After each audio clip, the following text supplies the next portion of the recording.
A man vanished without a trace. No footsteps, no farewell, just silence. Welcome to Rust Evidence. I am your host, Silas Wren. Drop a comment and share where you're watching from. I'm always amazed by this global community. Your voices bring this mystery to life. Let's begin. Lord Peter Wimsey, who had once been observed identifying the forgeries in a Venetian painting by the placement of a single brush hair, and who had on more than one occasion solved murder while polishing his monocle with a handkerchief embroidered in Greek hexameter, found himself once again reluctantly out of London and deeply embroiled in what the Morning Post would have called a ghastly country house tragedy. The telegram had arrived with the morning bacon. Bunter, who read newspapers with the gravity of a coroner and served breakfast with the reverence due a sacrament, had handed it across the tray as if it were merely a request for luncheon attendance, and not, as it transpired, an invitation to yet another post-mortem tangle. My dear Wimsey, stop curious business at Latham St. Anselm. Retired Major, found dead on Folly Steps top. No signs of struggle or footprints despite frost. Police. Baffled. Bring your ridiculous hats and sharper wits. Cattermole. Well, Bunter, Wimsey had said, puncturing the egg with the air of a man contemplating cavalry charges, it seems the good Major has departed this vale of tears without leaving so much as a smudge on the scenery. One might say he has taken the king's shilling once more, only this time it's the King of Shadows. Very good, my lord, said Bunter, removing the toast rack with solemn tact. They arrived at Latham St. Anselm, one of those shingled, self-satisfied villages that dot the English countryside like sleeping dogs, just as the early February frost was beginning to melt into a reluctant, bone-chilled drizzle. The church bell tolled 10:30, though Wimsey, glancing at his wristwatch, made a note that it was 7 minutes fast. I suppose it might be habit, he murmured, to no one in particular, or a parish priest with strong opinions on punctuality. Latham House itself was everything one could wish of an English tragedy.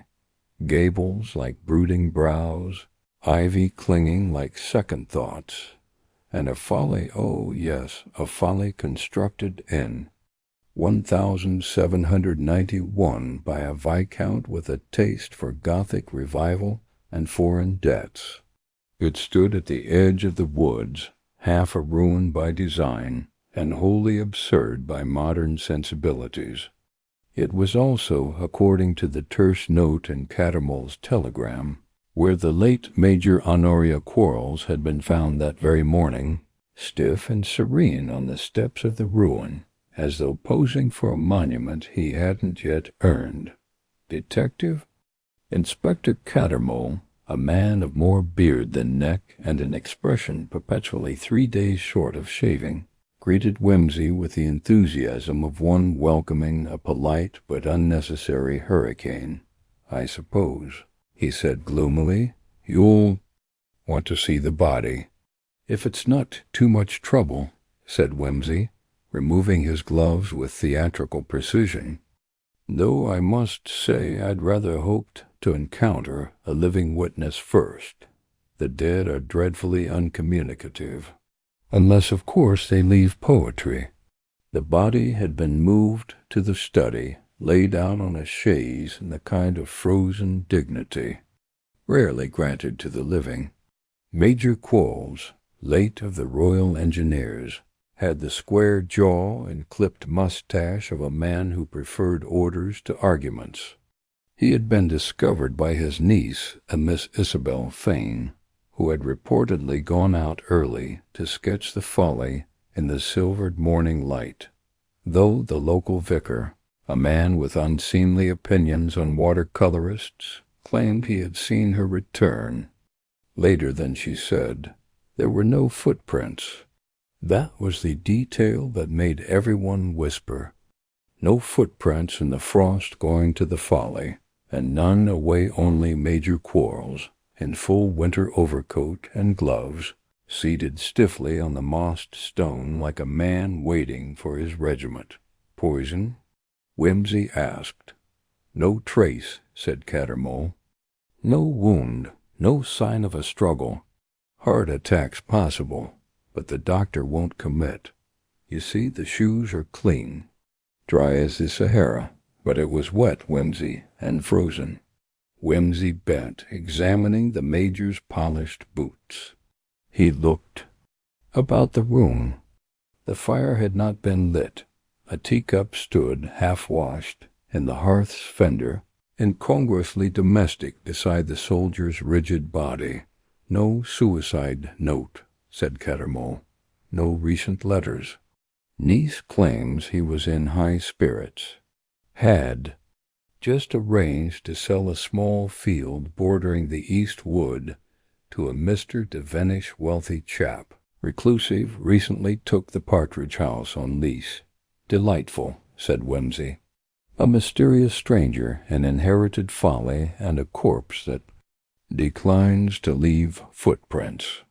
I trust you've brought a hound of the Baskervilles, or shall I whistle up one from the kennel? Very funny. You'll also want to speak to Miss Fane. She's been sketching violets with trembling hands. Local opinion is divided between heartbreak and hysteria. Excellent, said Whimsy. Always nice to begin with art and madness. Let's pay her a visit before she faints again. Oh, and Cattermole? Yes, that church bell is 7 minutes fast. See if anyone else's timepiece agrees. The dead are indifferent to the hour, but murderers, I find, are sticklers for schedule. And with that, Lord Peter Whimsy stepped out into the thawing chill of Latham St. Anselm, already calculating the sum of time, terrain, and trembling testimony that might or might not explain how a soldier could vanish into death without troubling the frost. Lord Peter Whimsy stepped lightly through the east corridor of Latham House, his fingers clasped behind his back in the manner of an Oxford Doan, contemplating a particularly ancient inscription. The scent of beeswax and lavender hung in the air testament, no doubt, to the diligent efforts of Mrs. Brathwaite, their housekeeper, whose reputation for scrubbed staircases and stern moral commentary extended even to the neighboring villages. Isabel Fane was waiting in the morning-room. She was pale, with the sort of pallor that suggested not so much illness as an unwillingness to expend color. Her dark hair was pinned with unsympathetic severity, and her sketchbook lay closed on the arm of the sofa like an accusation. When she rose, her fingers clutched the back of the chair as though afraid her knees might betray her. Miss Fane, said Whimsy with a gentle incline of his head, I am deeply sorry for your loss. I trust you will forgive me if I appear rather more interested in the particulars than the poetry of grief. But the police do ask such brute questions, and I thought I might act as a buffer. Yes, she said, of course. It's all so unreal. Uncle Quarles was ... steady, the sort of man one expects to go on existing indefinitely. To be found like that, quite, frozen in military repose upon the steps of a ruin. One might mistake him for a statue had it not been for the unnatural absence of footprints. She gave a start, eyes darting to the sketchbook. I didn't notice at first, she said. I was looking at the light. It was rather beautiful. You know, I'd gone out early about 7 to catch it on the stonework. It turns a sort of bluish silver when the frost's heavy. And you found him there already? She nodded. Sitting, not slumped. Just Still, I thought he was watching the horizon, and then I realized. Her voice caught, and she looked down. I ran back to the house. Brathwaite called the doctor, but it was too late. Whimsy's gaze drifted to the closed sketchbook. "May I?" She hesitated, then passed it to him. The top pages were careful, if slightly pedestrian, renderings of the folly, trees, stonework, a bird in flight. But the final sketch, the one presumably drawn that morning, was different. It was a rough composition, but striking, the silhouette of a seated man, stiff as sculpture, shoulders squared against the light. Around him the frost remained unmarred. "No footprints in the drawing, either," said Whimsy softly. "Art imitates evidence, perhaps." "I didn't notice," she whispered. "I wasn't thinking. I suppose I must have assumed. Assumptions are slippery little brutes," he said. "Tell me, Miss Fane, was your uncle expecting anyone?" "Yesterday?" She shook her head.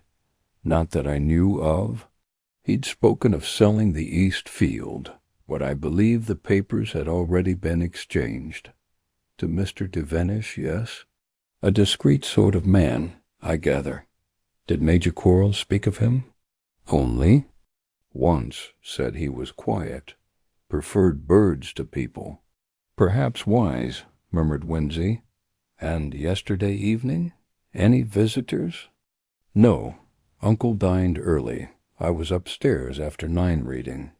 The housekeeper brought up tea." Whimsy inclined his head once more and turned as a discreet cough announced Mrs. Brathwaite in the doorway.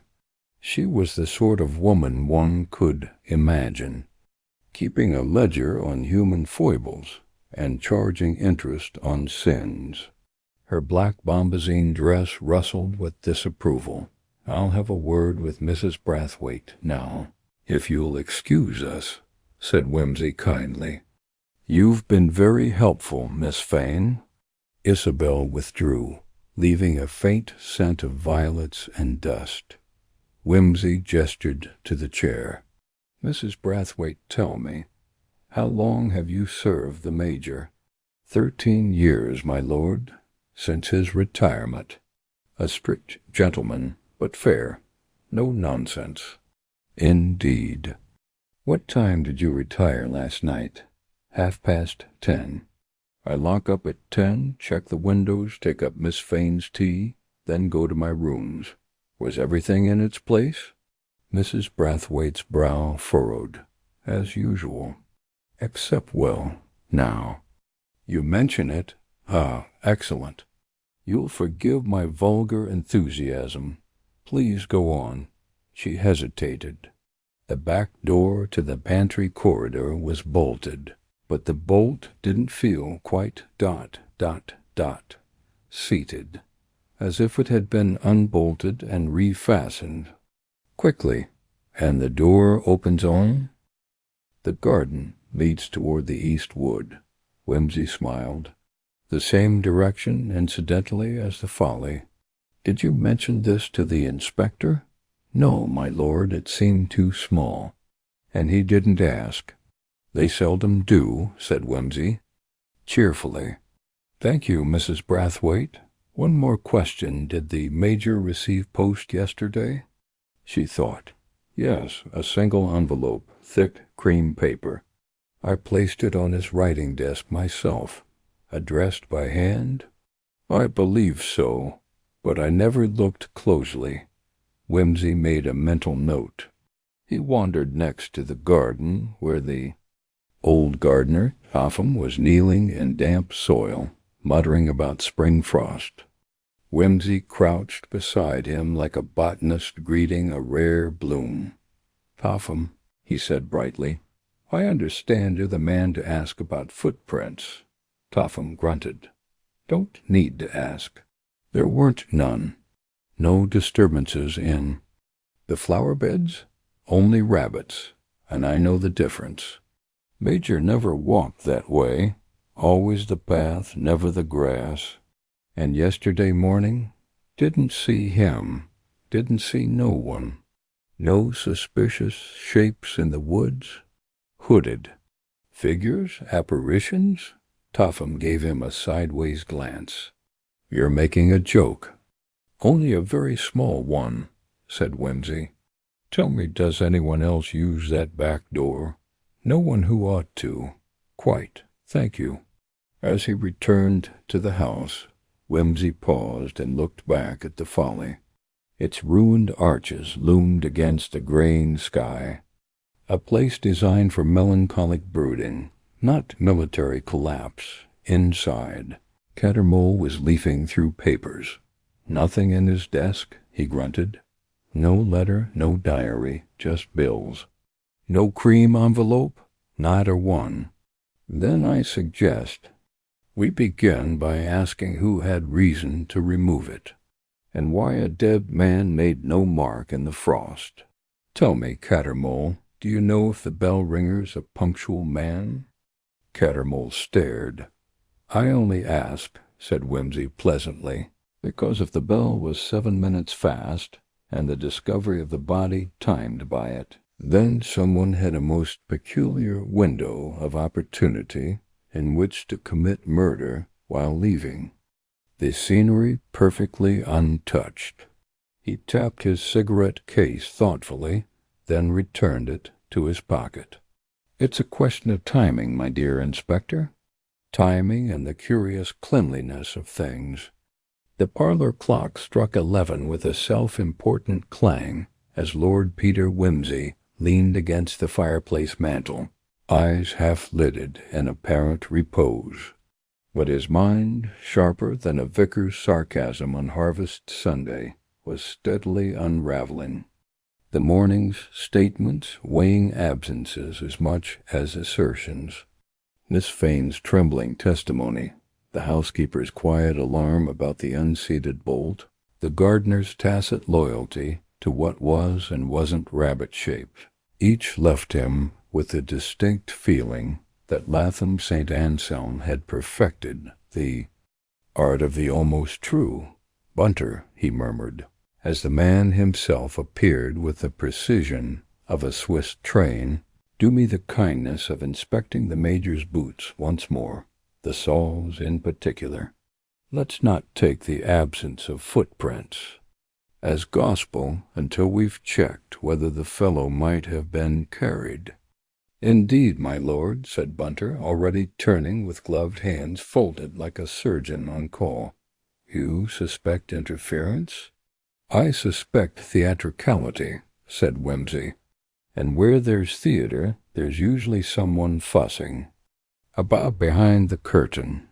The study had been tidied in the respectful way the English reserve for the recently dead-drawn drapes. Dust sheets, and a faint hint of lavender water to banish the scent of finality. Major Quarles's boots rested on a cloth-covered table, like relics on a shrine. Bunter examined the soles with a jeweler's eye. Clean, he confirmed. No grit, no damp, no trace of moss or leaf. These have not touched the garden path. My lord. Marvelous, said Whimsy, crouching beside him. Cleaned or unworn? Not cleaned, said Bunter. The edges of the welt show no residue. More likely they were donned indoors and never walked out in. One might say they've gone nowhere at all. Like the good Major himself, said Whimsy. And the shoes he died in being pristine suggests either an indoor death and a staged tableau, or some quite extraordinary form of levitation. I have, of course, an aversion to both spiritualist nonsense and improbable angels. He rose and stepped to the writing desk. The blotter bore no fresh impressions.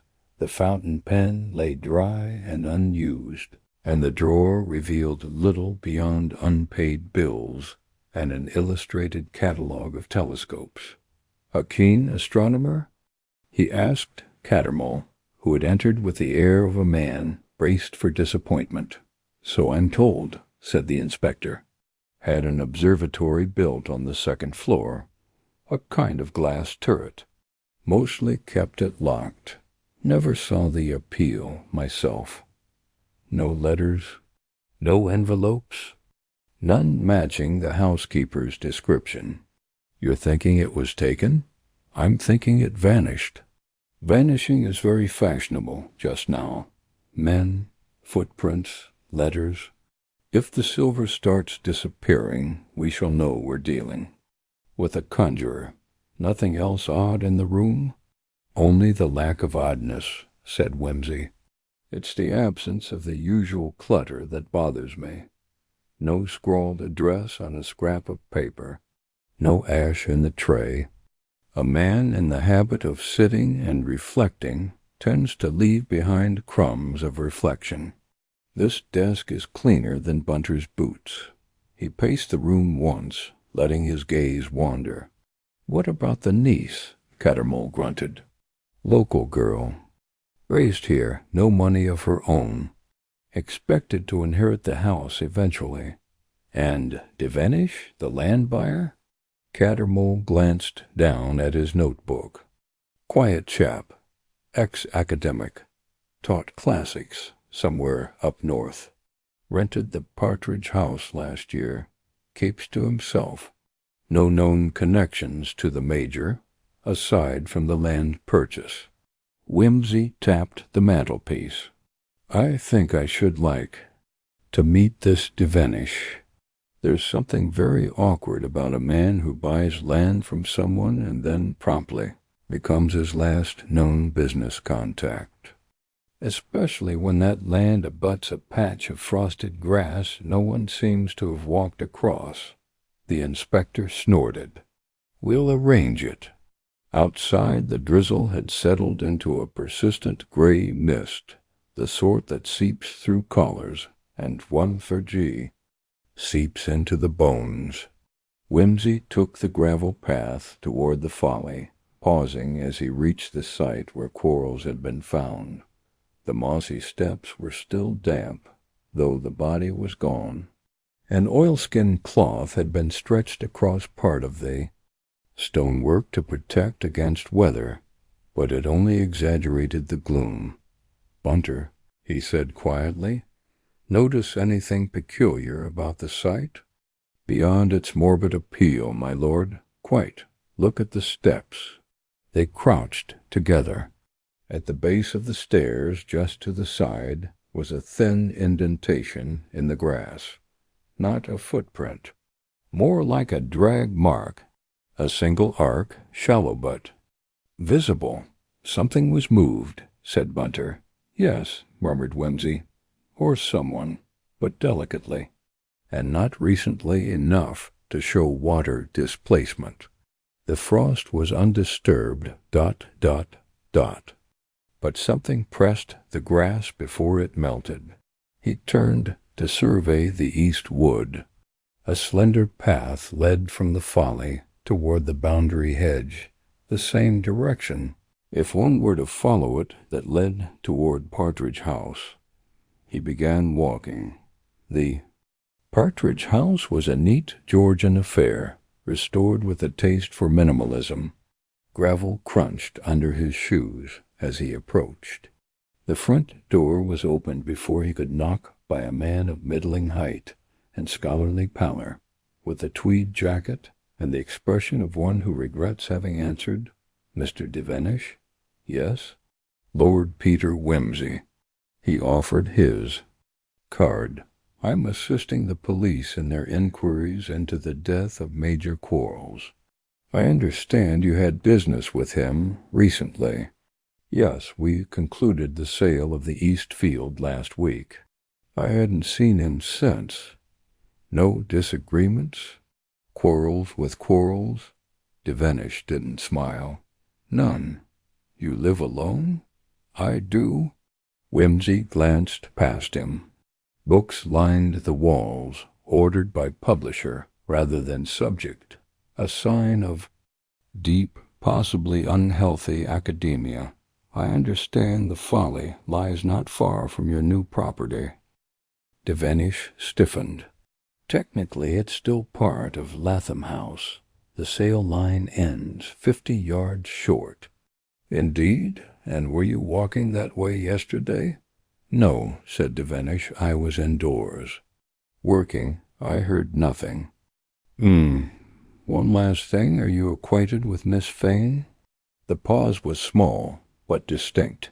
We've spoken, he said. In the village. She paints. I sometimes walk. Do you now? Said Whimsy lightly. Well, I thank you, mister. Devenish, I dare say we'll speak again. The dead have a way of stirring up introductions. He turned to leave, already filing Devenish's clipped answers into his mental ledger. Back at the Folly, he knelt again, touching the stone where Quarles had sat. A trace of something remained, an oily smear. Not quite natural.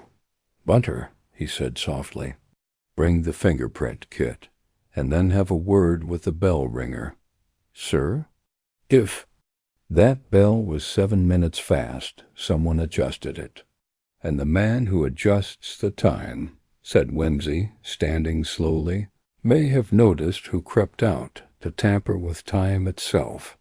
The Latham St. Anselm church bell, like most English institutions, ran slightly off schedule, but insisted on being obeyed.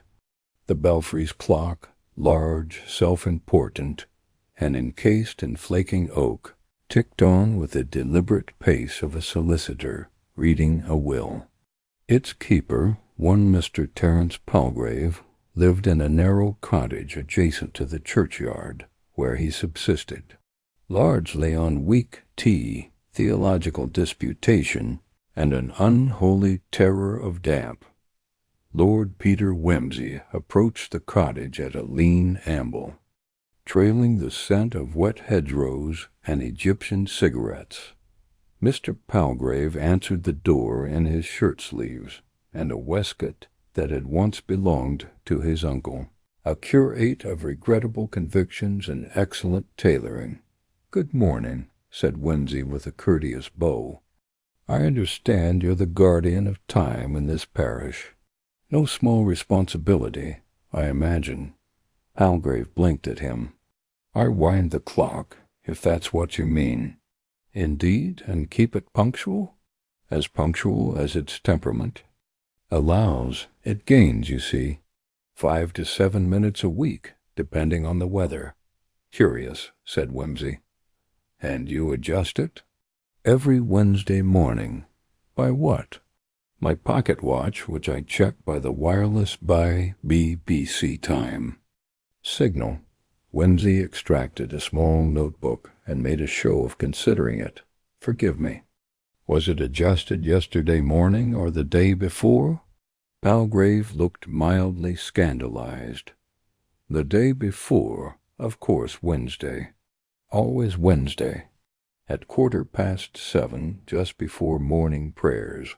"Excellent," said Whimsy. And may I ask if anyone else has access to the mechanism?" "No one," said Palgrave firmly. "Well, except that the vestry key's sometimes left hanging during weddings or funerals, but only for a few minutes. Would you mind if I examined the mechanism?" Palgrave hesitated. "If you think it helps." "I often think things that do not help," said Whimsy cheerfully. "But every now and then I surprise myself." Inside the bell tower, the set of old stone and damp rope was companionable. The clock gears clicked rhythmically, the great bell hanging above like the sword of Damocles awaiting divine permission. Whimsy climbed halfway to the platform, studying the brass pendulum rod and adjustment lever. "Been touched recently," he murmured. "PLGRAV." He looked alarmed. "It shouldn't have been. There's fresh scuffing on the floorboards. Someone stood here who doesn't usually. And someone's moved the lever. Gained minutes." He straightened and turned to Palgrave. "Tell me who might have lingered." "And the church on Tuesday evening, was it open?" Palgrave frowned. There was choir rehearsal. Ended just before 9. Then I locked up. Anyone missing a hymn book? Mrs. Dowsey's girl Evelyn. She said she left hers behind and came back for it later. I didn't see her myself. Whimsy's smile widened. Very good. Thank you, Mr. Palgrave. That's all for now. As they exited the church, Bunter appeared, his coat neatly buttoned against the worsening drizzle, and an envelope held gingerly in his gloved hand. This was discovered. My lord, behind the drawer in the Major's desk, caught on the runners. It appears to have been pushed rather than filed. The envelope was thick cream stock, as Mrs. Brathwaite had described, addressed in a clear, somewhat slanted hand. No return address. WIMSEY slid it open delicately and unfolded a single sheet of paper. The contents were brief. Quarrels, the past has a longer memory than you think. It comes walking eventually. J.D., he read it twice and folded it with care. Bunter, he said, make inquiries about anyone in the district or from the Major's past who might go by those initials. And take note, this is not blackmail. It's a warning. Indeed, my lord. Whimsy walked slowly, absorbing the implications.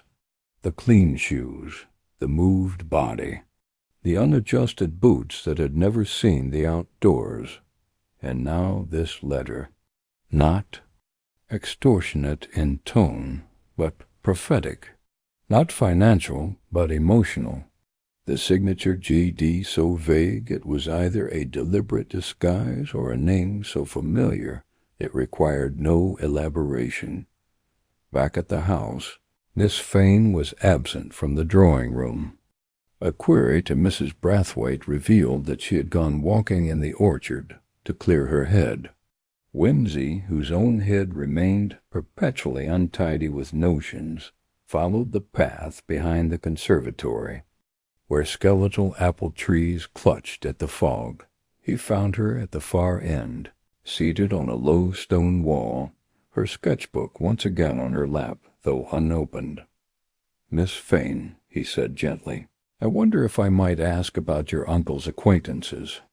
Did he have any regular correspondence? She looked up. Not really. He was private. Most letters were official, bills, occasionally a note from the Historical Society. Anyone from his service days? She hesitated. There was someone once, a man who wrote to him 3 or 4 times. I remember because Uncle always seemed unsettled afterward. He wouldn't say who it was. Do you recall the name? She thought, brow furrowed. I think the initials were J.D. I saw them on an envelope. Recently. No, last year. Winter, I think. The envelope had a London postmark. Whimsy tucked his hands into his coat pockets. And you don't recall your uncle mentioning any unpleasantness from the war? No, she said slowly. Only that he disliked funerals and refused to attend memorial services. Whimsy considered this in silence. There was one odd thing, she added suddenly. About 2 weeks ago I saw him in the garden at night, just standing, looking toward the folly. He didn't hear me approach, and when I spoke he looked startled. He said he thought he'd seen someone. Did he describe them? No, he said it was probably imagination. But he had nightmares that week, woke once shouting. Shouting what? We left him there. Whimsy exhaled softly. I see. He returned to the house, boots crunching over the gravel path. In the hall, Cattermole was waiting, his expression grim. We've heard from the War Office, he said. Major Quarles. Served in Mesopotamia, 1917. There was an inquiry suppressed at the time. Something about a missing corporal. Officially listed as absent without leave. Whimsy nodded, unsurprised. And was this corporal's name, by chance, Jonathan? Dace? Yes, said Cattermole. You know it? I do now, said Whimsy. And if I'm not mistaken, Mr. Devenish of Partridge House has had more than one name in his life. Cattermole stared. You think he's Dace? I think he was left for dead. And I think he came back to make a point. He moved to the window and looked out across the garden, where the trees swayed in a wind that had not been there moments ago. Arranged to bring him in quietly, he said, but not before dusk. I should like to try something theatrical first, something involving footsteps, or the lack thereof. And the bell? Let it toll on, Inspector. One can fake an alibi. One can shift a body. One can even alter time. But one cannot outrun memory. Not forever. The lamps in the Latham House library had been lit against the encroaching gloom, their golden light casting long shadows across the carpet and gilding the edges of leather-bound volumes with a melancholy luster. Lord Peter Whimsy stood at the hearth, twirling the stem of an unlit cigarette between his fingers with the casual air of a man preparing for a dinner party, rather than an act of calculated confrontation. Tell me, Cattermole, he said without. Turning, what do we know of Jonathan Dace before he vanished in the sands of Mesopotamia? The inspector, seated in a worn leather chair with a constable's report folded on his lap, frowned. Corporal Dace, 25, part of Quarles's company. Went missing after a failed skirmish. Last seen entering a wadi under enemy fire. Never came back. No body recovered. Quarles claimed he disobeyed orders. AWOL, they said. Convenient, murmured Whimsy. Disobedient men make very useful corpses, especially if they're too dead to speak for themselves. You think Quarles left him behind deliberately? I think, said Whimsy, flicking his cigarette into motion, that Major Quarles was not the type to forgive insubordination, and that Dace or Devenish, as he's called himself, had the bad manners to survive. And wait, and watch. Cattermole rubbed his chin. But what would he gain by murdering him now, after all? This time? Not revenge in the simple sense, said Whimsy. Not the operatic sort with pistol shots at dawn. Something quieter. Something that made the Major die in a way that reflected his own crime. Left outside, alone, no one to call to, no one to hear. He crossed to the desk and lifted the cream-colored letter once more. The past has a longer memory than you think. It comes walking eventually. Rather poetic for a man of science, Whimsy observed. But then the best revenge always involves a bit of composition. Cattermole shifted. And the footprints? Ah, that's the part one rather admire, said Whimsy. You see, the question is not how he left no prints. It's when. He moved to the window and drew back the curtain. The moon had begun to rise, hazy in the drifting mist. The Folly's silhouette loomed beyond the trees black and hunched like a guilty man. I propose, Inspector, that Dace didn't place the body at dawn. He placed it before the frost. Cattermole stared. But Miss Fane saw the Major at 7. She saw a body already placed. But the frost fell around midnight, a heavy freeze. No footprints because there were none to freeze. The murderer left the Major on the stone before the frost came, then walked away while the ground was still warm, and the Major was already Dead? Almost certainly. Possibly drugged and carried, or killed elsewhere and brought to the site, which I admit raises questions about strength and assistance. But we'll come to that. Cattermole leaned forward. And the bell? Adjusted to falsify the time of discovery. A neat 7-minute advance. So Miss Fane's identification of the time based on the bell is misleading. Dace buys himself room to maneuver. Very precise. Very mathematical. A knock interrupted them. Bunter entered, immaculate as ever, with a quiet word to Whimsy. Miss Fane has returned, my lord. She is somewhat upset. I've taken the liberty of preparing tea. Whimsy nodded. Have her come in. Isabel entered a moment later, her cheeks flushed, her hair slightly wind-blown. I saw someone in the woods, she said breathlessly, near the folly, watching me. Whimsy moved to her with gentle calm. Can you describe him? It might have been Mr. Devenish, she said, but I can't be sure. He vanished before I could speak. Whimsy exchanged a glance with Cattermole. I think it's time we spoke to Mr. Devenish again, officially. *** Partridge House smelled of old paper and bitter tea.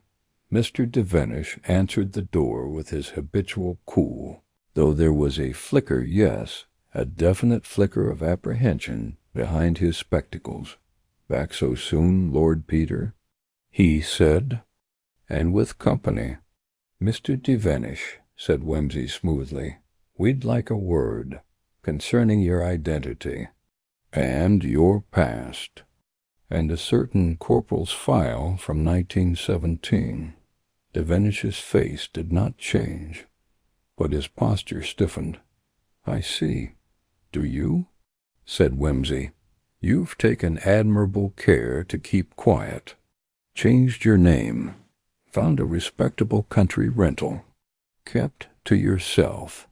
Even managed a business transaction with the man who once left you for dead. That must have taken a remarkable degree of restraint. Still Devenish said nothing. But it wasn't enough, was it? Whimsy went on. You couldn't let it lie. You wanted him to suffer, not physically, emotionally, to feel the cold silence, to be abandoned just as he abandoned you. Devenish sat. His hand trembled slightly as he picked up a fountain pen and turned it between his fingers. I didn't kill him, he said at last. Didn't you? Asked Whimsy quietly. The medical report is ambiguous. No poison, no wound. But the body had been moved, and your letter was hidden. I sent the letter, said Devenish, but I never saw him afterward. I watched the house. I waited, but I never entered. You're saying he walked to the folly alone? I'm saying, said Devenish, his voice low, that guilt walks faster than murder. He read the letter, and he knew who it was from. I didn't need to touch him. He went to the folly of his own will. Maybe he meant to wait for me. Maybe he thought I would come. I didn't. I wanted him to see how it felt. Whimsy studied him, and if he died of exposure or shock. Devenish spread his hands. I don't know, but I didn't strike a blow. Cattermole broke in. You falsified the time. You tampered with the bell. Devenish's mouth twitched. I needed time to leave unseen. I didn't expect her to find him so early. Whimsy's tone remained calm. But you did go to the folly that night. Yes, Devenish whispered. I went, after the frost had begun. He was there, sitting, perfectly still. I thought perhaps he'd waited too long. He bowed his head. I turned and left.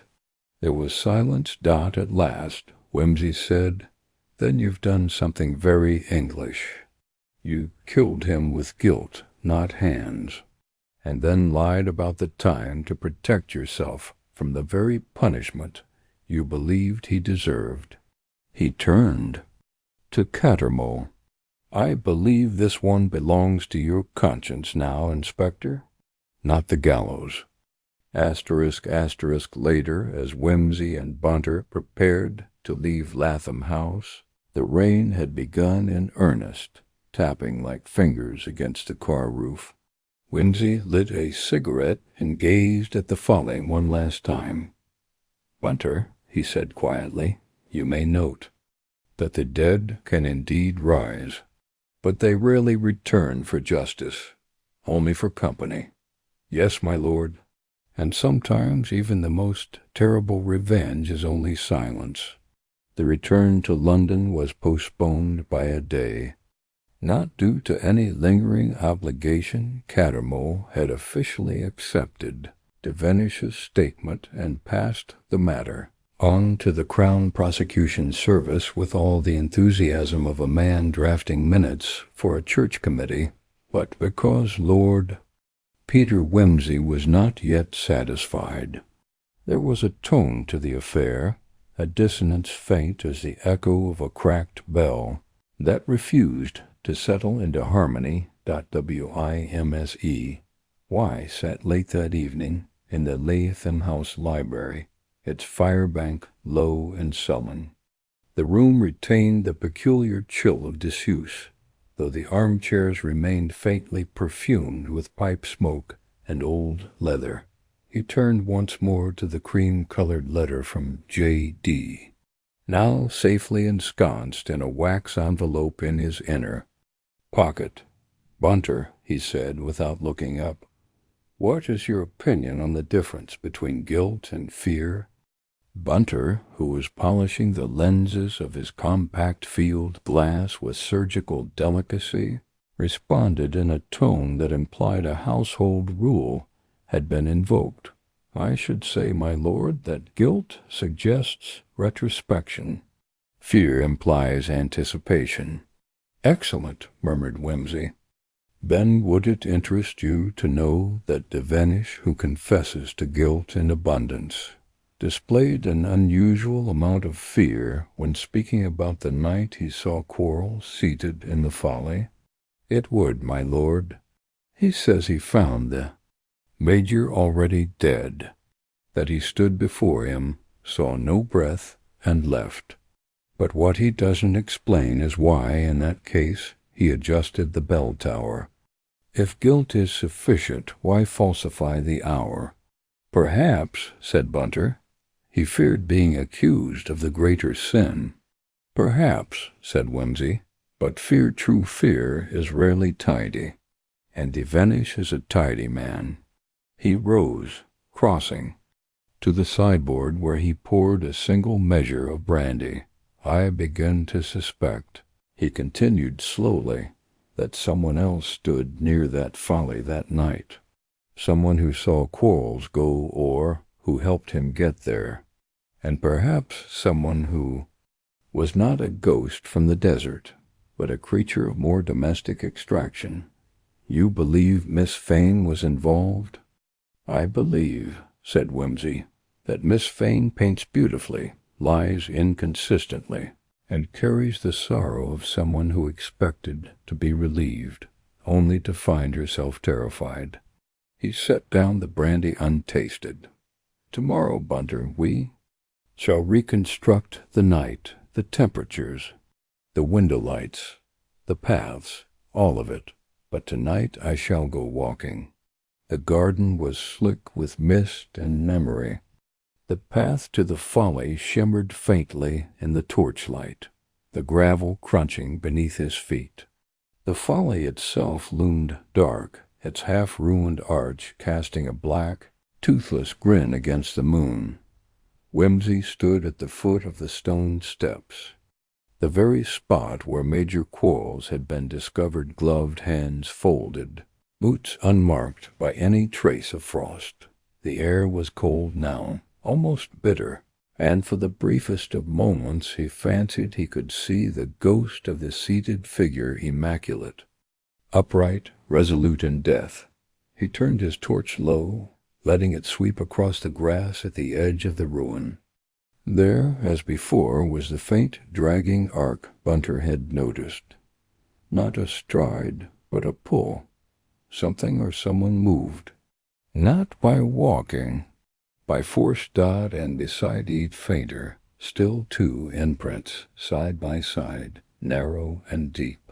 The indentations of small boots, lighter than a man's. He knelt, shielding the beam. Not DEVENISH dot, too small, too light, too careful. He rose slowly and turned his face toward the house.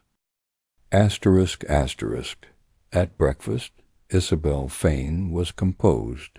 Her morning dress was simply cut, her eyes rimmed but dry. She acknowledged whimsy with a quiet nod and answered Bunter's inquiries about tea with mechanical grace. It was only as he stood to leave that whimsy said in a voice of perfect casualness, "Tell me, Miss Fane, how did you get the Major out to the Folly?" Her cup paused mid-air. For an instant, a second no longer than a blink, her hand trembled. "I beg your pardon?" she said. "I believe you were present that night. Perhaps not for the death itself, though that's a possibility, but certainly afterwards.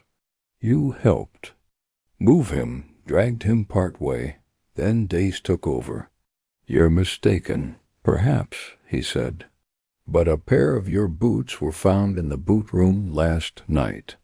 Mud on the soles, dried white with frost. You said you were in bed." She said nothing.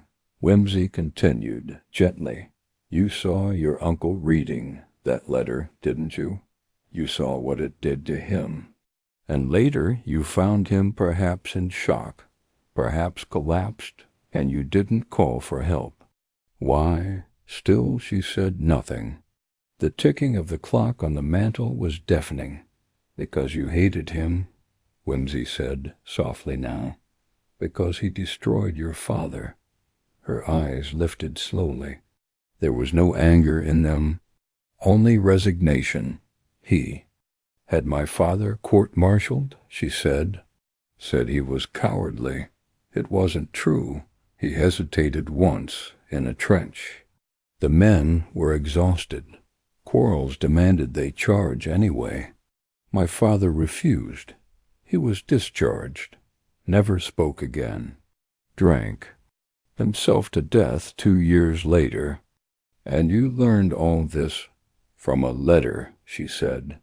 An old one left in my father's papers, from Corporal Dace. Whimsy nodded once. So when Dace arrived in Latham, you recognized him? Not at first, but then I saw him. With Uncle. He didn't recognize me, but I knew. I found his letter, confronted Uncle. He didn't deny it. Her voice was calm now, almost cold. He said the war demanded sacrifices, and Dace had hesitated too, said he was a liability.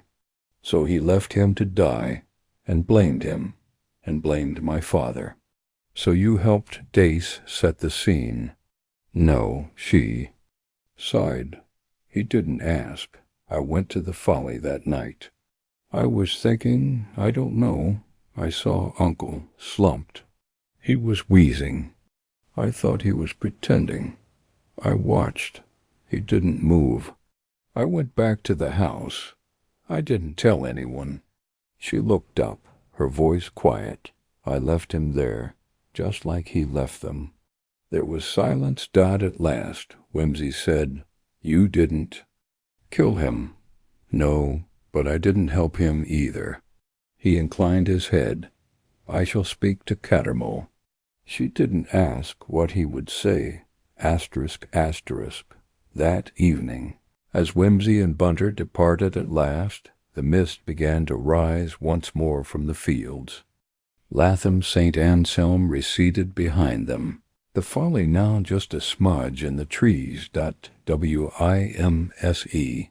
Y lit a cigarette and exhaled into the glassy dusk. Justice. Bunter, he said, is rarely tidy. No, my lord. And revenge is often merely justice. Denied. Yes, my lord. And women, he added thoughtfully, have much better memories than the War Office gives them credit for. Bunter, with impeccable timing, said nothing at all. The train from Latham to London rumbled with steady, indifferent rhythm like an old clerk counting columns no one would ever audit. Lord Peter Wimsey sat alone in the corner of a first-class carriage, a stack of correspondence untouched in his lap, eyes fixed on the blurred fields streaming past. He appeared relaxed, even sleepy, but behind the half-closed lids his mind was assembling, rearranging, discarding and recovering, like a man laying out chess pieces for a rematch that had not yet been declared. He had told Inspector Cattermole that Isabel Fane's silence in the face of her uncle's collapse was ethically regrettable but legally ambiguous. And Cattermole, with a sigh like an unenthusiastic sermon, had agreed. No charges would be filed. There was no evidence of direct action, no poison, no violence, just omission, just frost and silence and a young woman who had stood and watched. A man die. WIMSE. Why had no objection to letting the matter lie there?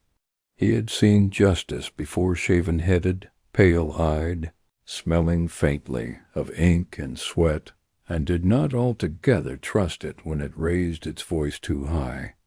But there remained one piece of the puzzle, one lingering fracture in the otherwise complete glass.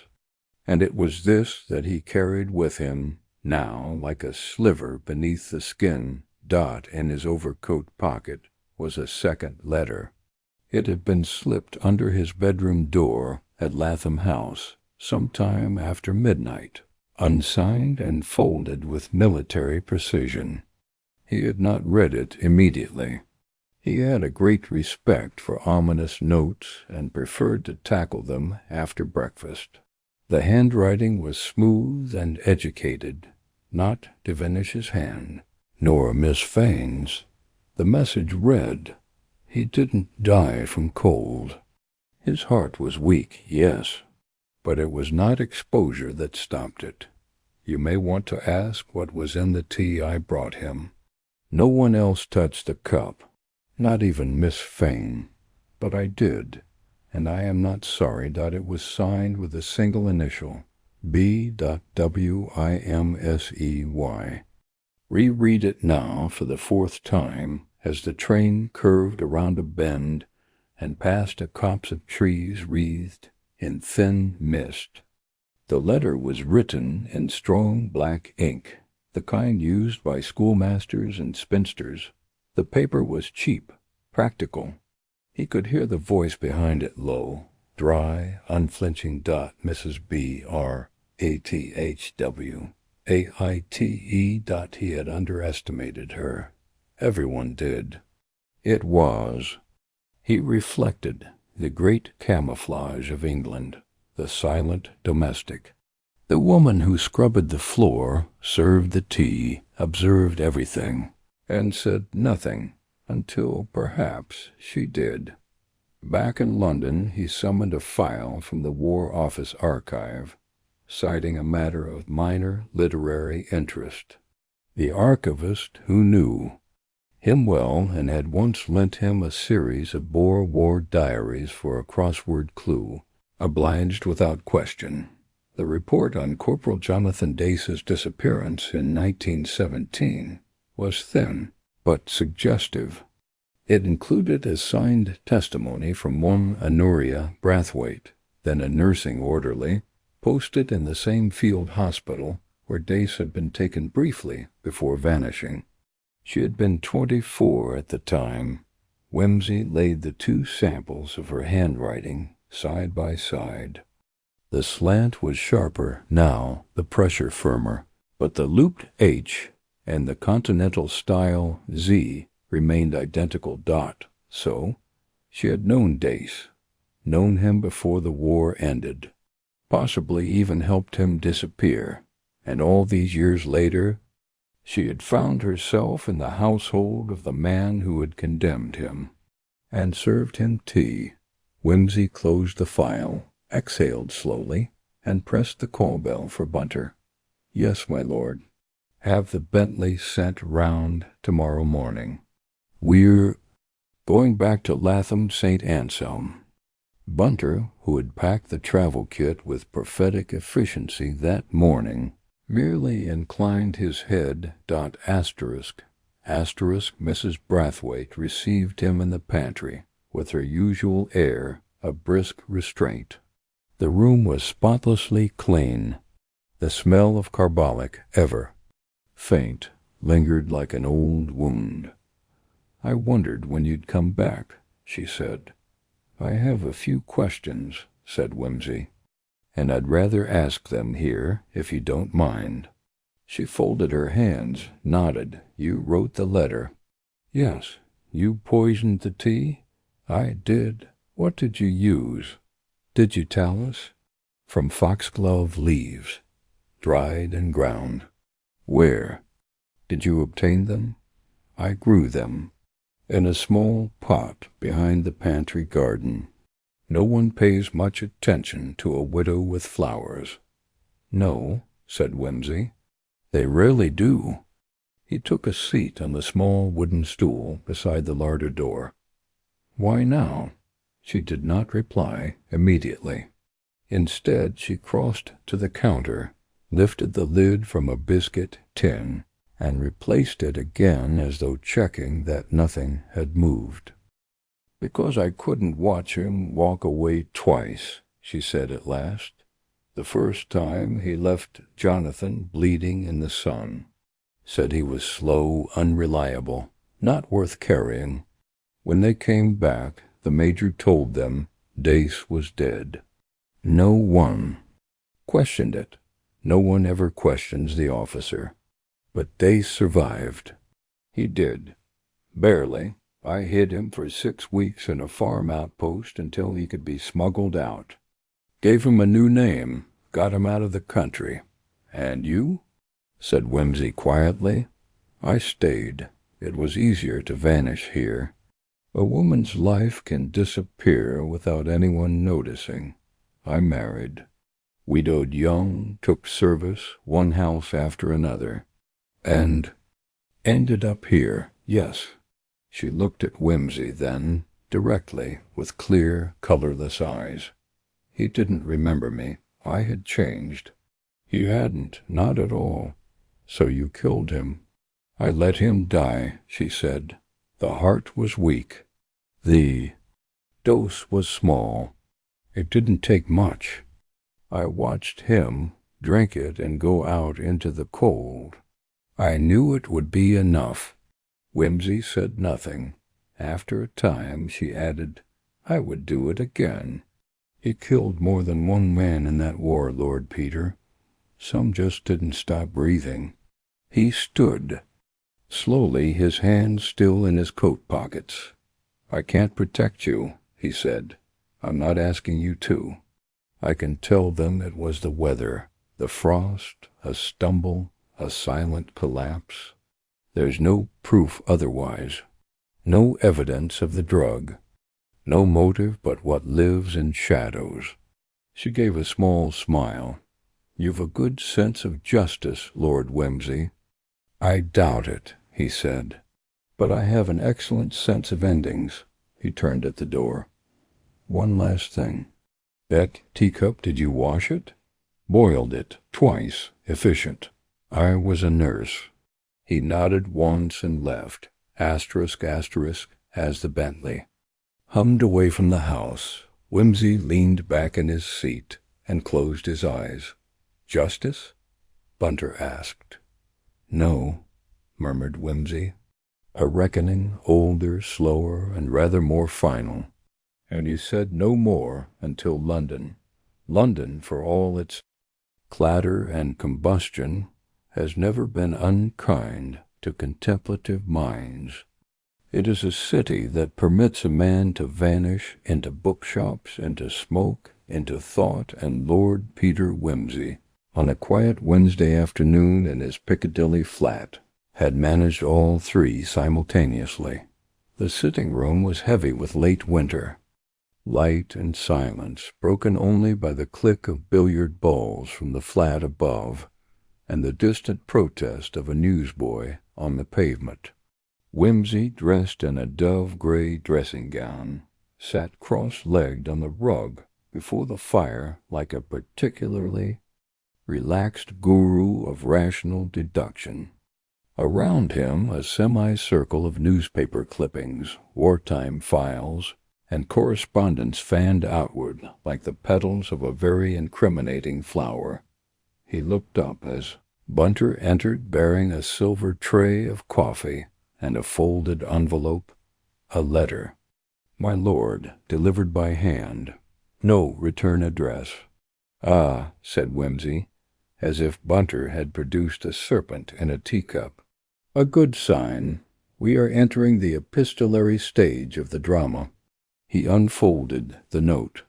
The handwriting was familiar neat. Dry, correct. Rathwaite's. I shall not be returning to service. I have left Latham. No need to inquire where. I am neither afraid nor repentant. I thank you for your silence. There is nothing further to say. HBWIMSE. I laid it down carefully. No forwarding address, of course? None, my lord. The footman who delivered it claims she was already gone by the time he returned. Wimsey sipped his coffee. She always did have a knack for efficient exits. He turned back to the paper in his lap one of several articles from the Times archive, dated between 1918 and 1921. All of them concerned minor tribunals or disciplinary actions within the armed forces, and in each, if one squinted hard enough, between the lines one could detect the careful erasure of certain men's names from public disgrace. Quarles had not merely lied about dates he had orchestrated, through connections and institutional loyalty, a quiet rewriting of fact. It was all so clean, so distant. So British.bunter returned with a small case. As you requested, my lord. The Fane family estate records from the Diocesan Trust. The solicitor was happy to oblige once he'd recovered from the request being made in Latin. Ah, yes. A dying art, said Wimsey, taking the folder. He flicked through the brittle pages with delicate fingers, then stopped. There it is. The land Quarles sold to Devenish had been entailed. It belonged to Isabel's father. Quarles had no legal right to sell it after the death of his brother, which makes the sale not merely tasteless but fraudulent. He stood, gesturing vaguely with the folder like a conductor uncertain of which orchestra had turned up. Consider it, Bunter.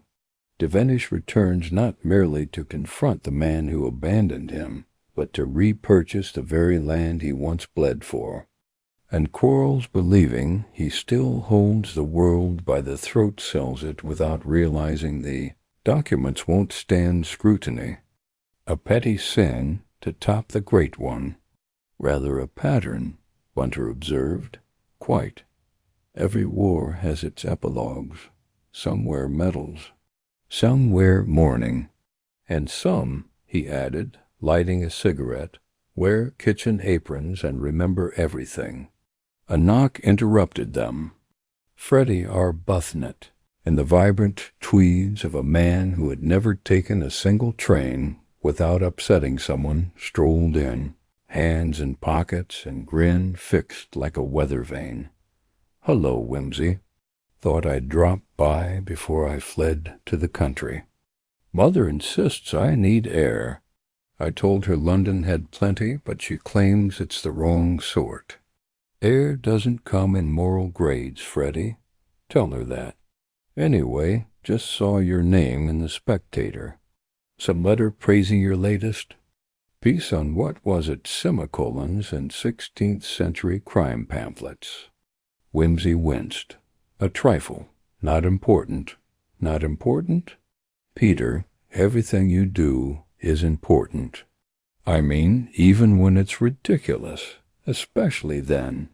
Whimsy offered him a drink, which was declined in favor of pacing. But tell me what. Have you been doing? Vanished for a week. The clubs are in mourning. Even the pianist at Romano's asked after you. I was meditating on morality, said Whimsy, in a rather damp county with a surplus of architectural pretension. Sounds beastly. Was there a body? There always is. Arbuthnot laughed, then sobered. You all right? Whimsy looked. At him, really looked for the first time that day. Yes, he said, but not unchanged. Asterisk, asterisk, that evening after the fire had burned low and the city outside had curled itself into the hush of early spring darkness, Whimsy returned once more to his armchair.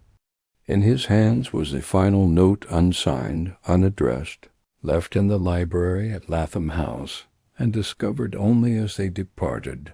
He had read it once, and then tucked it into his breast pocket. Beside the other, he never remembered me, but I remembered all of them.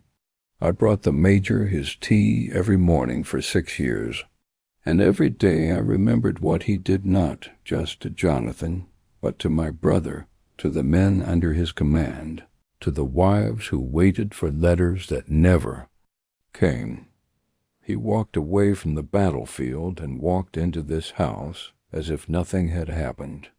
And I scrubbed his boots and polished his buttons and ironed his shame until it shone. I did it with a smile. That was a real punishment. What happened at the Folly was only the end of it, but the revenge that lasted every day. H. Whimsy folded it once more. He would not speak of it again, not to the police, not to the papers. Perhaps not even to Harriet, if she asked. The law could deal with corpses, but it had no vocabulary for the weight of silence, nor for the 1,000 small acts by which the quiet people balance the scales. He closed his eyes. Outside, Big Ben struck the hour. Inside, Lord Peter Whimsy listened to the chime and thought not of the dead Major, nor of Dace, nor even of Brathwaite, but of the snow that had fallen on the Folly, erasing every trace except the one left in memory. The next morning broke gray over London, the sky pressing low and soft against the rooftops. Like a hand on a fevered brow, Lord Peter Whimsy stood before the fireplace in his study, his back to the blaze and his gaze fixed upon the telephone, as though daring it to ring. It did not. Few things ever did when one wanted them to. Instead, the house remained quiet, filled, only with the dignified rustling of Bunter in the next room and the faint ticking of the long-case clock near the door. Wimse. Y held a letter in his hand, unopened. It had arrived with the second post, forwarded from the Latham Village Hall by way of an anonymous intermediary, and bore no return address. The envelope was plain, the seal nondescript. There was something ominous in its restraint, as though it had been composed not to conceal anything, but to ensure it conveyed only what was necessary and no more. He opened it slowly, using the blade of his letter opener as if performing a minor surgical procedure. The note inside was brief. Lord Peter, you were right to leave it where it lay. The law would not have understood. I write only to say that Jonathan is gone again, this time by choice. I do not know where. Perhaps he needs to disappear for good. Now that the ghost is laid, I will not follow. That life is done. You were kind to say nothing. But I suspect you knew I wouldn't let him be the only one to act. It wasn't just guilt. It was loyalty. Sometimes we owe our past more than the present can afford. H.B.W. IMSEY read the letter twice. Then he folded it neatly and slid it into the drawer of his desk, alongside the other 2 missives he had. Elected not to destroy. Sentimentality was not a weakness of his, but continuity was a habit. He liked stories to keep their pages. There was a knock on the study door. Bunter entered with a silver tray bearing 2 items, a small package wrapped, an oilskin paper, and a telegram. WIMSE. Why took the telegram first? It was from Inspector Cattermole. Devenish gone. Left Partridge House. Night of your departure. No forwarding address. Local police informed. Not being pursued. Suggest case closed. Minus Cattermole whimsy. Allowed a brief smile to cross his lips. Vanished. Has he? Like a stage magician after the final trick. Quite proper. He turned his attention to the package. The label read, to be delivered by hand, no earlier than Friday noon. The handwriting, he noted at once, was unmistakably Isabel Fane's. Inside, the wrapping was a hard-bound sketchbook and a single sheet of vellum, bearing a handwritten note in ink so faint it was nearly invisible. Lord Peter, this is all I have left of it. I hope you understand why I couldn't burn it. I needed to know that I hadn't imagined the whole thing. You may keep it, if you like, or destroy it now. The choice seems yours more than mine, in the end. He opened the sketchbook slowly. The first page was a pencil rendering of the Folly. As seen from the orchard, its columns hunched like shoulders, its windows dark. Then a drawing of the frost-covered steps. And then, most striking of all, a half-finished sketch of a man seated. On the top stair, shoulders straight, head tilted slightly forward, not quite at rest, not quite expectant. The figure was faceless, deliberately so dot below it, in faint pencil, were the words. He waited there because he thought someone owed him something. I suppose we all did. Whimsy closed the sketchbook with a quiet sigh. Bunter appeared again, carrying a copy of the Times folded to the obituaries. Without a word, he handed it to Whimsy, who took it and scanned the page. His eyes caught on a small notice halfway down. Honoria Brathwaite peacefully, in her sleep, in a coastal town unnamed. Formerly of Devon and Oxfordshire, beloved by those who knew her well, quietly cremated by request. No flowers. WIMSEY, single quotes, as hand lingered on the page. No flowers, he said softly. Fitting. She died alone, my lord? Bunter asked. Whimsy nodded. By choice, I think. She tied up the threads quite neatly. Dace vanished. Isabel left. The house sold it back to the trust, by the way, and the Major lies buried beneath a rather impressive slab in the Latham churchyard. Latin inscription, all very permanent. And yet not finished, Bunter said. Whimsy looked at him with a faint smile. No, Bunter, not finished, only closed. There's a difference. He stood, stretched, and moved to the window. Outside, the street lay quiet beneath the pale afternoon light, the city moving on, as it always did, its conscience stitched deep into its bricks where no one could see. "I've often wondered," Whimsy murmured, "whether justice is an act or a condition, something you do or something you live with." "A philosophical question, my lord," said Bunter. "Though perhaps both, yes." He tapped the glass thoughtfully. "Perhaps both." He turned back to the room. "Well, Bunter, we may now regard this case as consigned to memory. Would you be so good as to ring Mr. Parker? I believe I owe him dinner and a tale. And remind me to send a donation to the Latham Historical Preservation Society. The folly ought to be restored. One good ruin deserves another." "Very good, my lord." As Bunter withdrew, Whimsy returned to his desk. He opened a blank page in his diary and wrote a single line at the top. "The soldier who left no footprints," closed, but not ended. Then, without further ceremony, he turned the page that the following week brought a brittle kind of spring to London sunlight, that glinted off rooftops but gave no warmth, daffodils nodding politely in window boxes, and a sharp wind that carried the unmistakable tang of coal smoke and unfinished business. Lord Peter Whimsy, however, appeared immune to the seasonal uncertainties. He had declared himself between sins, and had occupied the intervening days with various scholarly amusements, a Latin mistranslation in a minor legal text, a misattributed painting in the National Gallery, and most recently a tedious but soothing debate on the architectural absurdities of Victorian Yet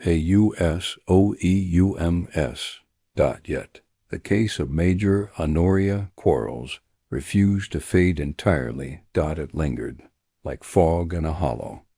And Whimsy, for all his affectations of detachment, was not a man to leave a fog uninterrogated. On a damp Friday morning, he found himself walking through the back halls of the British Library, trailing his fingers along the spines of books like A Pianist Testing Keys. He was following a hunch, not a new clue, not even an unresolved contradiction, but something quieter, the unsettling harmony of the story's silence. Too much had fit too well. Too many people had accepted their roles and vanished at the correct moment. He reached the military records alcove and settled into a wooden chair with a collection of court-martial transcripts from 1917, the ones not available for public browsing. With the librarian's indulgence and a discreet donation, he had been granted access to a gray box marked Confidential, Field Conduct Inquiries, Mesopotamia Front. There, under a clipped report and a faded roster, was a memorandum he had not seen before. Subject: Corporal Jonathan Dace. Report submitted by Honoria Brathwaite, nursing orderly, dated March 1917. Summary: witnessed improper conduct by Major Quarles during retreat from Cufa engagement. Confirms Dace was injured, but breathing when abandoned. Requests further inquiry. No reply received. Whimsy read the memorandum slowly, twice. There was no annotation, no rebuttal, no forwarding note. Just silence. He replaced the documents gently and stood. There was nothing more to see, but it confirmed what he already suspected. Brathwaite had tried, at the time, not years later in a kitchen with foxglove, but when it mattered. She had spoken, and the army, always better at medals than memory, had declined to hear. Outside, the rain had begun again. That evening, he dined with Chief Inspector Charles Parker, at a discreet Soho restaurant that served tolerable oysters, and even more tolerable anonymity. Parker, who had known whimsy since before his monocle had become fashionable, listened with one brow arched at a skeptical angle. "So let me understand," he said, pushing his plate aside. "You're telling me that the man who officially died of heart failure in a frostbitten ruin may have actually been poisoned by his housekeeper, aided morally, if not practically, by his niece, and a presumed dead soldier who disappeared again, the moment your back was turned?" "Essentially," said Whimsy, sipping his wine. "And none of this can be proved?" "Quite. And your conclusion is—" "That they were all telling the truth," said Whimsy. "Just not at the same time or to the same person." Parker gave a short laugh. "You're becoming positively Jesuitical." "Possibly," said Whimsy. "But the fact remains that every person in that household, Miss Fane, Brathwaite, even Dace acted not out of madness, nor greed, nor malice, but out of memory. This wasn't a conspiracy. It was a reckoning. Quiet, long planned, carried out not in anger, but in absolute glacial resolve. You're saying Quarles deserved. It longs to time and the people who survived." He looked down at his napkin and added almost to himself, "You know, Charles, we always think of war as something that ends. But for some people it doesn't. It just changes costume. And one day it sits across from you at breakfast." Parker was silent for a moment. Then quietly, "That housekeeper Brathwaite, she really did it?" Whimsy nodded. "Yes, and I think she would have confessed if I'd asked. But I also think it would have changed nothing. The War Office buried the truth years ago. I wasn't going to exhume it for the satisfaction of seeing a woman in black arrested by a man half her age." Parker rubbed his forehead. "You're a dangerous man, Peter." "No," said Whimsy. "I just know what gets lost in official files, and who ends up sweeping around it." Later, back in his flat, Whimsy took the 3 letters from his desk drawer once more. One from Isabel Fane, one from Brathwaite, one from Dace, unsigned, unaddressed, but unmistakably his in tone and cadence. Each had chosen the pen, not the sword. Each had acted on memory. He laid them side by side. "You know," he said aloud, as Bunter brought in the evening whiskey, "I used to think crimes were about moments. A flash of rage, a mistake, a motive. But this was a crime made of years. You could trace it through time like ivy across stone." Bunter, not quite smiling, set down the glass. "Some crimes," he said, "are not committed all at once." "Exactly." Whimsy raised the glass. "To the ones who remember," he said, then, softly, almost to himself, "and to the ones no one remembered." The final report was brief. Major Honoria Quarles, deceased of natural causes. No charges filed. No further inquiries pending. Case closed. But in a locked drawer, beneath a folder labeled Latham St. Anselm, Lord Peter Whimsy, kept 3 letters, a sketch, and a field report from 1917. No one else ever saw them, and somewhere on a coast, map bothered to name, a woman in gray had her ashes scattered into the sea.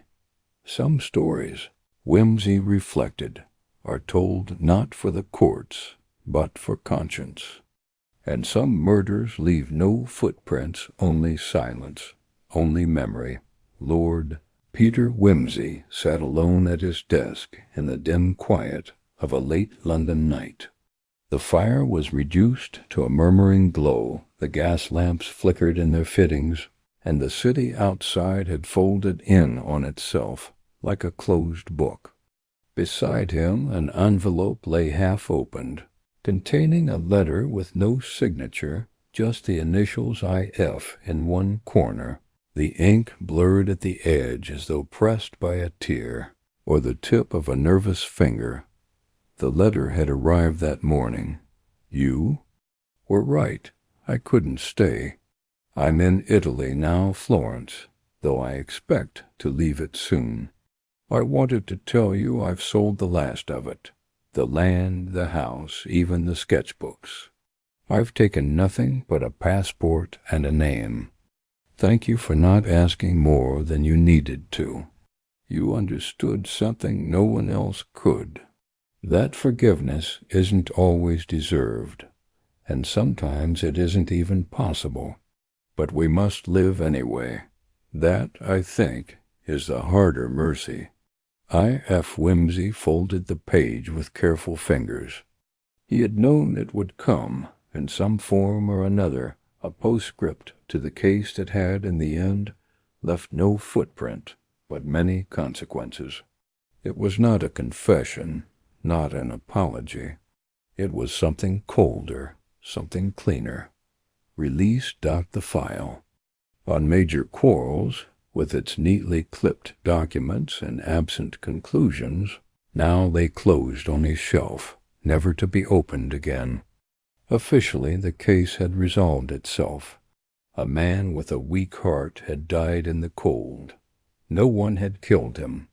No one had helped. No one had seen Dot, and yet he turned slowly to face the fire, letting its warmth creep across his knees. In the flickering light, he could see them all as clearly as if they were there in the room with him. Brathwaite, her mouth drawn in restraint, and something darker. Dace, hollow-eyed, leaving again by night with the quiet of a man trained not to be found. Isabel, standing in the orchard with her back to the house that had held her prisoner in memory for too long. Dot and Quarles. Always Quarles. Sitting rigid on the stone steps of that absurd folly, the frost blooming silently around his boots, waiting for an absolution that would never come. The truth, Whimsy thought, had not so much revealed itself as emerged painfully, reluctantly, through years of silence and a final, irreversible winter. Dot. There had been no murder weapon, no locked room, no dramatic confrontation. Only years of buried wounds, quiet reckonings, and a final act of stillness too symmetrical to be innocent. It had taken him longer than it should to realize that this was not a whodunit at all. It was a what now? The crime had been committed. Long before the man died, the body was simply the last line in a chapter no one had dared to reread. He stood and crossed to the window.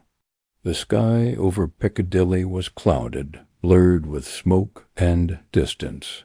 Somewhere in the haze, bells would toll. Again, running late or fast, calling no one in particular. But Whimsy no longer watched for bells. He watched for silences, the pauses, the absences.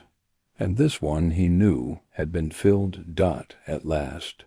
He turned back, reached for a slip of notepaper, and wrote in his precise, slanting hand, Case of Major Honoria. Quarles. Conclusion. The death resulted from a convergence of unpunished guilt, deliberate omission, and the long-delayed consequences of wartime betrayal. No legal action advised. Let the dead rest where they chose to fall. He folded the note and placed it into the locked drawer beneath the file, where it would remain unread by anyone but himself. Dot. As he reached for the decanter, Bunter appeared soundlessly, as if summoned by thought alone. "Will you require anything further, my lord?" Whimsy looked up at him. his smile faint and tired. "No, Bunter. I believe we've finished something tonight. Not solved, perhaps, but finished." "Very good, my lord." Bunter withdrew, and Whimsy poured himself a final drink. Raising the glass slightly, not as a toast, but as an acknowledgment, he murmured, "To memory, and to the long frost that finally broke." Then he drank, set the glass down, and turned out the light.